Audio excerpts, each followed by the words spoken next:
Hi guys, I am Dr. Vinod Pankaj Misra and you are welcome in my YouTube channel Pankaj Institute of English. So dear friends, I am here with Learn English through stories. So dear friends, you know that stories are very helpful to learn English. So today's story is the three greedy friends. So dear friends, story शुरू करने के पहले यदि आपने अभी तक हमारे channel को सब्सक्राइब नहीं किया तो प्लीज़ इसे सब्सक्राइब करिए, बेल आइकॉन को प्रेस करिए तथा इसे ज़्यादा से ज़्यादा लाइक और शेयर करिए। बेल आइकॉन को प्रेस करिए ताकि इस प्रकार के वीडियो आप तक इनका नोटिफिकेशन आप तक पहुंच सके। सो डियर फ्रेंड्स, स्टार्ट करते हैं आज की स्टोरी। Three greedy friends.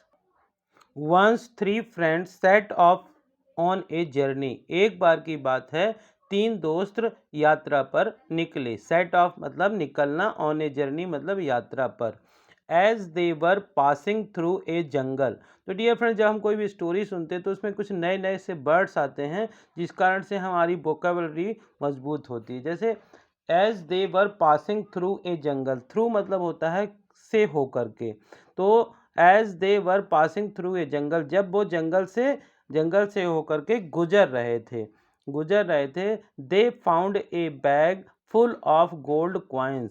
उन्हें एक सोने से भरा हुआ एक बैग मिला। फाउंड मतलब मिला, फुल ऑफ गोल्ड कॉइन्स मतलब सोने के सिक्कों से भरा हुआ।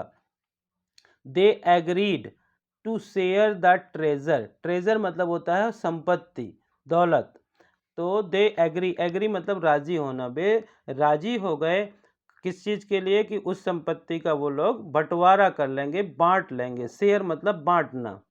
एज दे वर हंग्री, जैसे कि वो भूखे थे। हंग्री मतलब भूखे।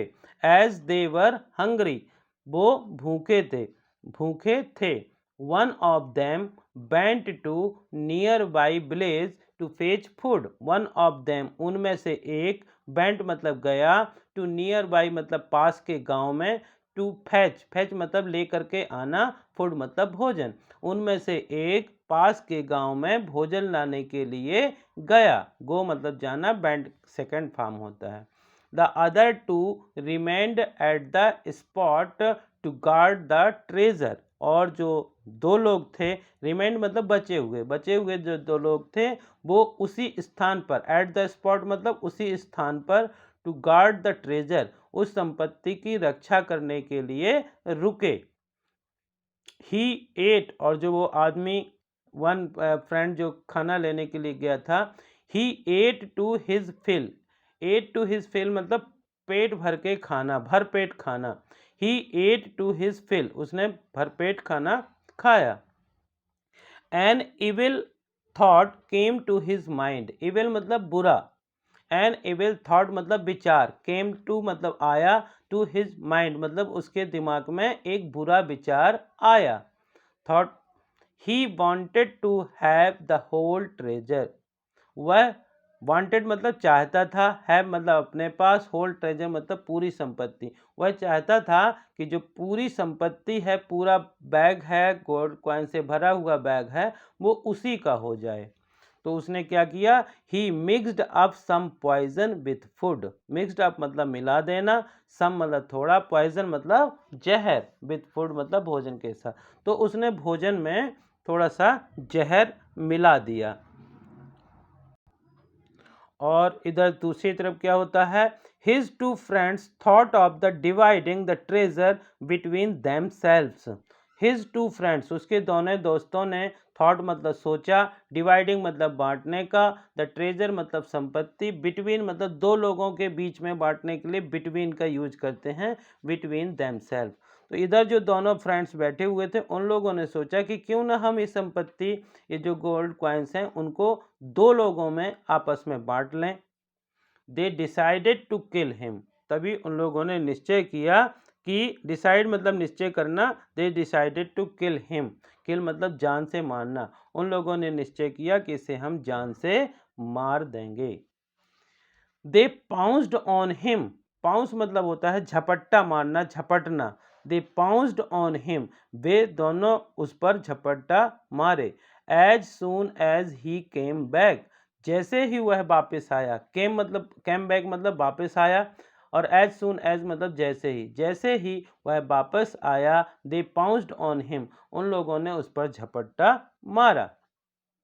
दे स्ट्रेंगल्ड हिम टू डेथ, जैसे कि मैंने बताया कि जब हम स्टोरी पढ़ते हैं तो नए वर्ड मिलते हैं, जैसे स्ट्रेंगल्ड। स्ट्रेंगल्ड मतलब होता है गला दबा देना या फांसी लगा देना, रस्सी से कस देना। तो they strangled him to death, उन्होंने उसे गला दबाकर उसकी मौत कर दी। They strangled him to death, उन लोगों ने गला दबाकर उसकी मौत कर दी। And then they happily ate the food, और जब उसके गले दबाकर हत्या कर दी उसके बाद उन लोगों ने बैठ कर के बड़ी खुशी से एट द फूड, खाना खाया। But the poisoned food killed them, लेकिन बट मतलब लेकिन, द पॉइजनड फूड मतलब जहर मिला हुआ भोजन, किल्ड मतलब मार दिया, देम मतलब उनको, लेकिन जो वो भोजन उन लोगों ने खाया उसमें जहर मिला हुआ था, उस भोजन ने उनको जान से मार दिया। द ट्रेजर ले बिसाइड द 3 डेड बॉडीज, और जो वो संपत्ति थी वो आज भी बगल में पड़ी हुई थी 3 डेड बॉडीज के, 3 मरे हुए व्यक्तियों के 3 लाशों के बीच में वो संपत्ति अभी भी पड़ी हुई थी। So moral, greed is a curse, लालच एक अभिशाप है, लालच एक बुरी बला है। तो दिस इज द मोरल। तो डियर फ्रेंड्स, यदि आपको ये स्टोरी पसंद आई हो तो इसे ज़्यादा से ज़्यादा लाइक करिए, शेयर करिए, स्टोरी के बारे में कुछ कमेंट करिए, और यदि आपने कुछ सीखा हो, नए वर्ड सीखा हुए हो इस स्टोरी से, तो उन वर्ड्स को कमेंट्स में लिखिए। और यदि आप चैनल के लिए नए हैं तो प्लीज़ इसे सब्सक्राइब करिए, बेल आइकॉन को प्रेस करिए। Thank you for watching.